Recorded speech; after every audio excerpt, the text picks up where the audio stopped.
In 1985, Spacebridges moved from the realm of high-tech futurism into the American television mainstream. Here are highlights of recent Spacebridges in which Internews played a key role.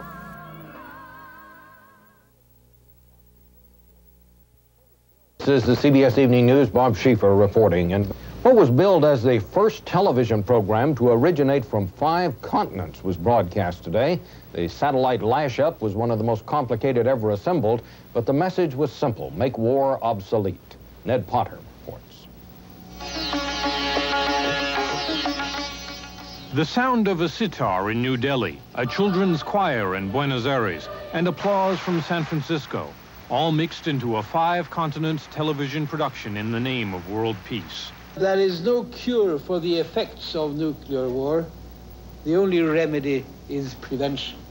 This morning, or this afternoon or evening, depending on where you were, 6 nations spanning 11 time zones were connected by a complicated network of satellites. Well, we are together. We have made it all into one place. A California-based organization, the Beyond War Foundation, presented awards to 6 political leaders who joined in a declaration last January, opposing nuclear weapons, opposing their testing, opposing the expansion of weaponry into space. The arms race has diverted considerable resources away from development. And we know that development and peace are linked together. The message from these leaders was not one on which the superpowers have settled, but the Beyond War Foundation says it has gathered 750,000 signatures from Americans who support the cause. This 5-continent space bridge is actually a demonstration that it's possible. People are working together. The program was transmitted to satellite receivers in more than 100 U.S. cities. I was overwhelmed by it. The peace movement has changed my life, but today more so. The production was a complicated feat of technology, but the message to the superpowers was the same. With the arms race as it is, there is no longer any alternative to peace. Ned Potter, CBS News, Chicago.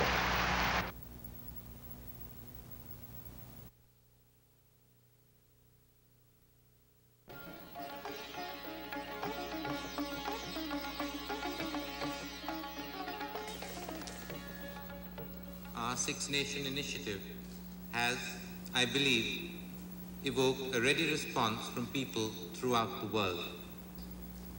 The doctrine of nuclear deterrence is a doctrine based on raw emotions of fear and envy, of hatred, anger, and violence. We advocate the alternative of peaceful coexistence based on nuclear disarmament. What is endured is the abiding non-violence of the Buddha, of Jesus Christ, of Mahatma Gandhi. It takes greater courage and a stronger moral fiber to face injustice unarmed and without hate in one's heart, than to take refuge behind nuclear weapons or strive for an illusionary glory through arms.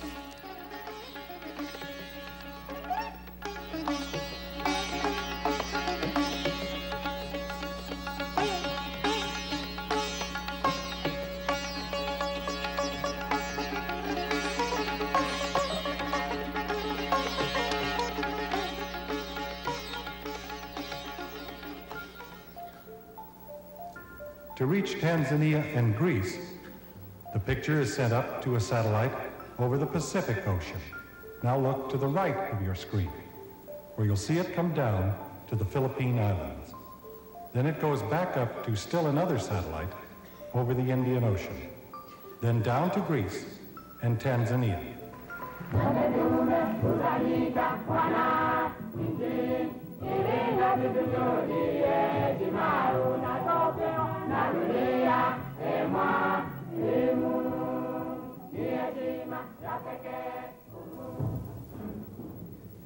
Ladies and gentlemen, on behalf of the people of Tanzania, I want to say that peace is a product of justice.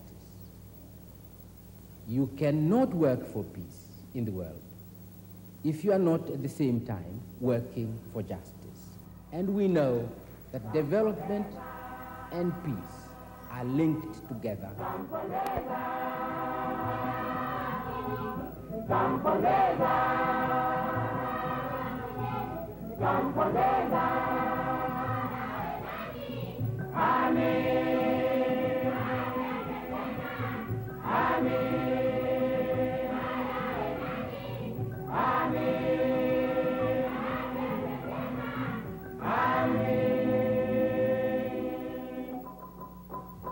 We praise and value the joint initiative of President Alfonsín of Argentina, President de la Madrid of Mexico, Prime Minister Gandhi of India, Chairman of Chama cha Mapinduzi Nyerere of Tanzania, Prime Minister Palme of Sweden, Prime Minister Papandreou of Greece.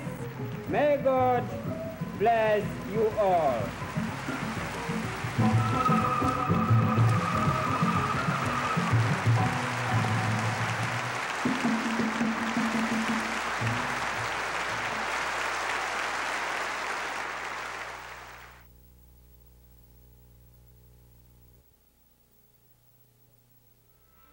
Today, these citizens from the Soviet city and these citizens from the U.S. city will talk by television satellite on A Citizens Summit, hosted in Seattle by Phil Donahue and in Leningrad by Vladimir Posner. Participants in A Citizens Summit are free to discuss whatever they wish. No subject will be off limits. The Soviet and American audiences are men and women who work in factories, schools, hospitals, and their own homes. They are students and fishermen, farmers and physicians. They'll meet each other face to face next on A Citizens Summit.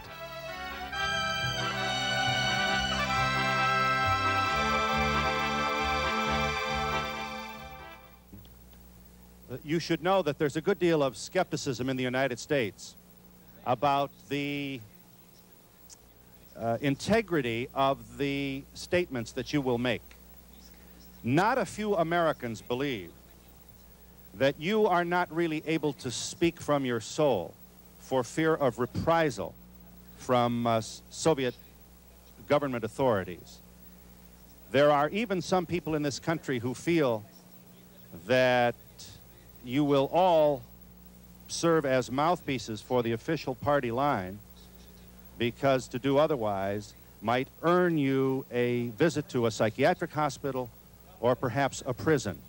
This is not to say that all Americans believe that. This is not to say that you are dishonorable people. It is rather to honestly share with you the perception that millions of Americans have about life in the Soviet Union and the inability to speak one's mind.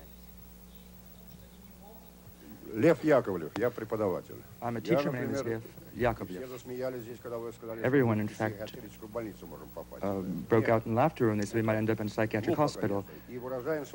We express our views from the heart, and we, in fact, listen to our government very carefully. We support it because it's right. No one in the Soviet Union wants war. We, in fact, waged a war so there'd be no more war, and we're not afraid to speak out.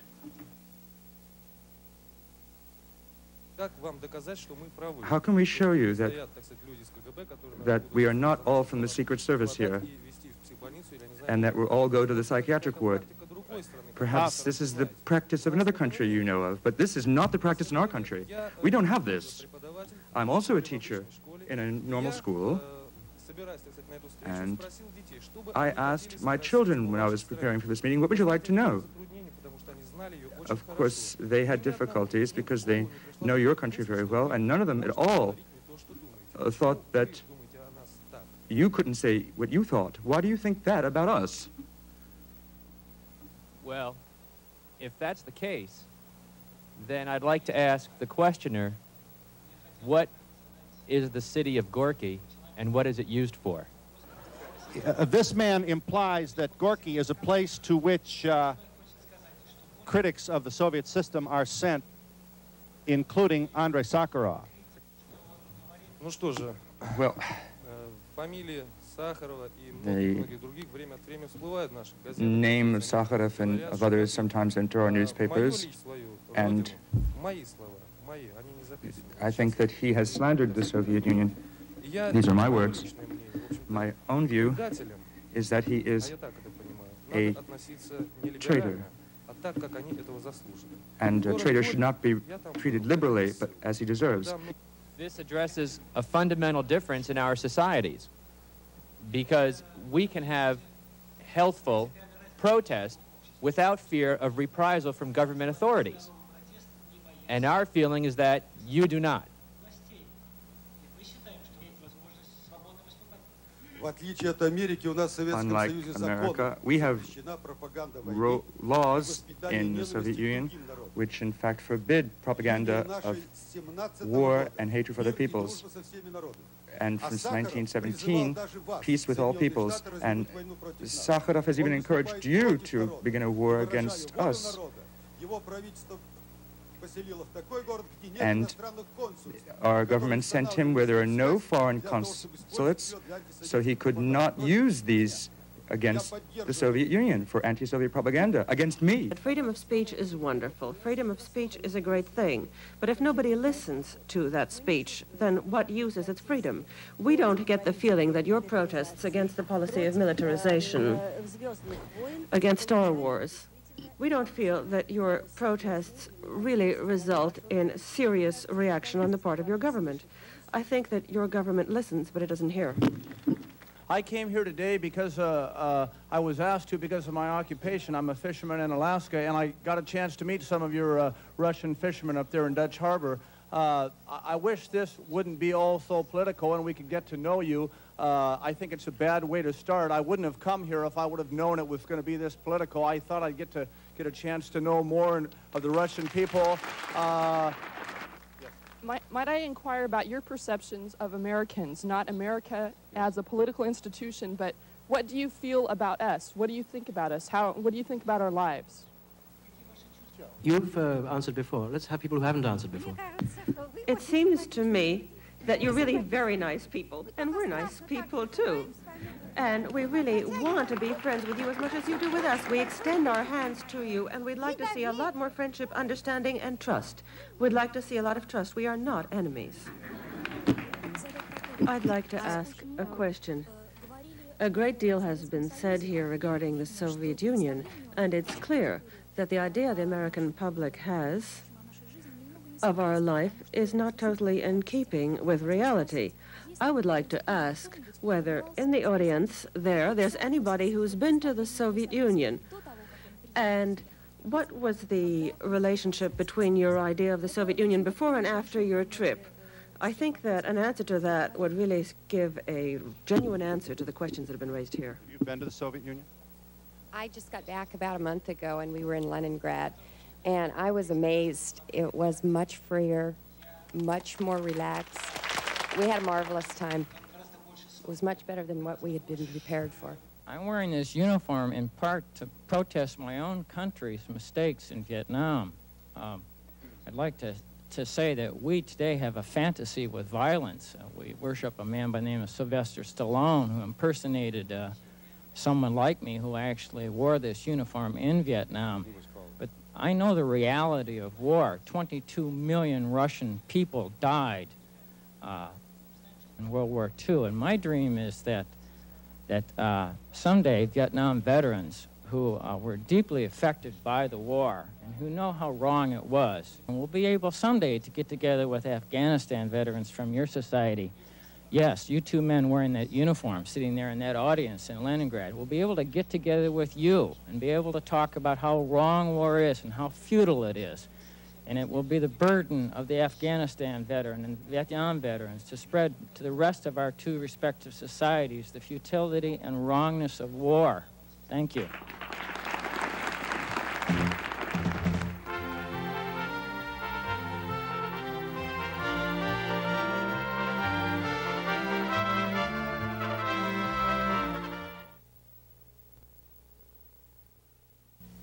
Finally, this evening, we have a report about the search for understanding. It's about a group of young Americans and young Soviets trying to penetrate the suspicion and misunderstanding that marks the relationship between their two countries. It was a freezing December morning in Minneapolis, much like today in Moscow, when a few children tried to do something about the Cold War. Three, two, roll tape. They're on. On a satellite hookup connecting a concert hall in Moscow with this theater in Minneapolis, American and Soviet kids had each other over on split-screen TV. Do you go on dates? We have lots of opportunities. We go to the theater, to the movies. The show, called the Children's Spacebridge, featured a kid summit of sorts. We would like your opinion on Star Wars to help us decide if it's a good idea. This is terrible. It shouldn't happen. It must not happen. And they performed a play, electronically pairing a Russian girl and American boy whose friendships lead to superpower peace. One of the few concrete Reagan-Gorbachev summit results was a new cultural exchange agreement. The old one was canceled when the Soviets invaded Afghanistan in December 1979.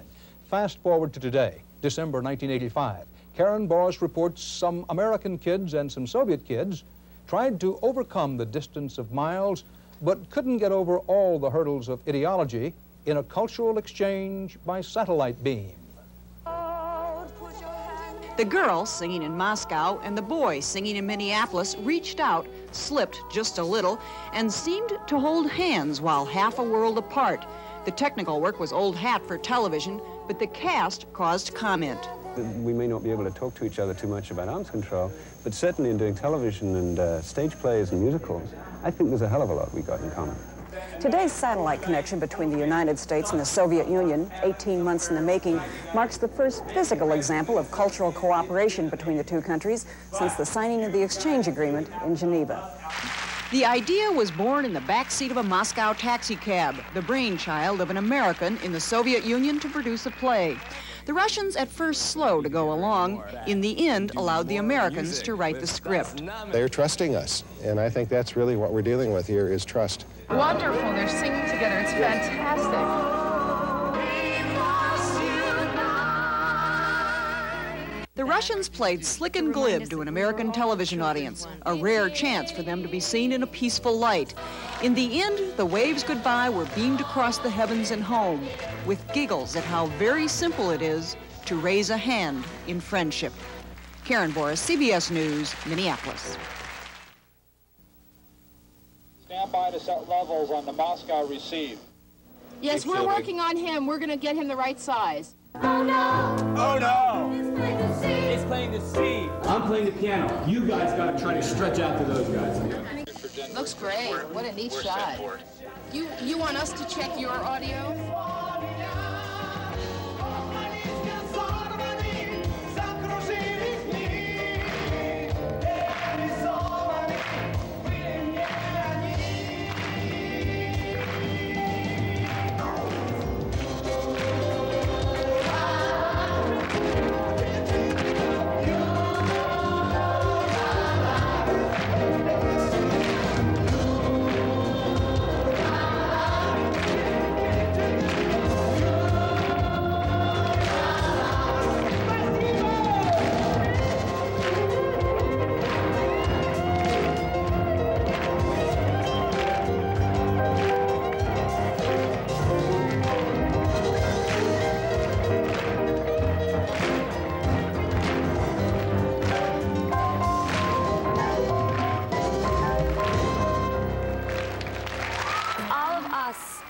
love each other as children, then once we're adults, there's just no way we're going to stand to continue the policies that have been built up over centuries of hatred.